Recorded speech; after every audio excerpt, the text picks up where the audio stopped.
At habang papalapit ang liwanag, may unos palang naghihintay sa dagat.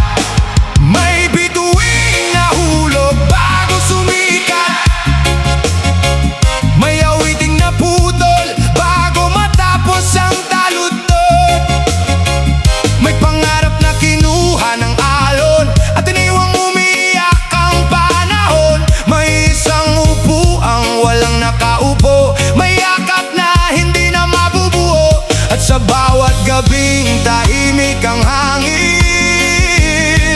may pamilyang hinahanap pa rin ang dating tinig. Hey! Noong mababa pa ang lipad ng ibon, marami ang nangakong sasabay sa pagbangon.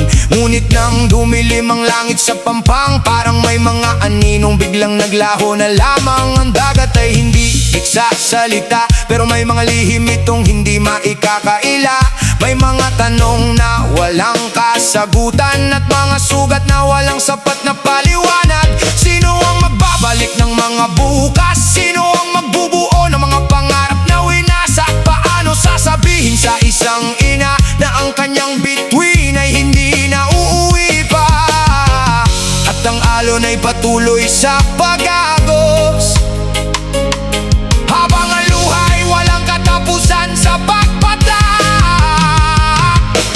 May bituing nahulog bago sumikat, may awiting naputol bago matapos ang taludtod. May pangarap na kinuha ng alon at iniwang umiiyak ang panahon.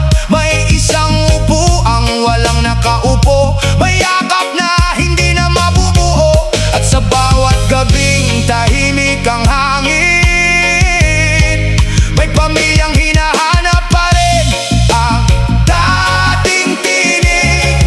Oh, nakakagalit, hindi ang dagat, kundi ang mga pangakong madaling tangayin ng hangin. Madaling sumabay kapag may palakpakan, pero mahirap manatili kapag may kadiliman sa mundong ito. Hindi sapat ang pagiging malakas, kailangan mo ring malaman kung sino ang tunay na kasama sa oras ng bagyo. Dahil may mga taong sasabay sa tagumpay, pero hindi sa pagkalunod ng iyong mga pangarap. May bituing nahulog bago sumikat, ngunit ang liwanag niya ay hindi mawawala. Dahil sa bawat batang nangangarap ngayon, may inspirasyong iniwan ang kanyang kahapon. At kahit tahimik ang dagat sa gabi, may pangalang nakasulat sa bawat talon na dumarampi. Hindi man siya makita ng ating mata, ang kanyang kwento ay patuloy na mabubuhay pa. Hindi lahat ng bayani may suot na korona.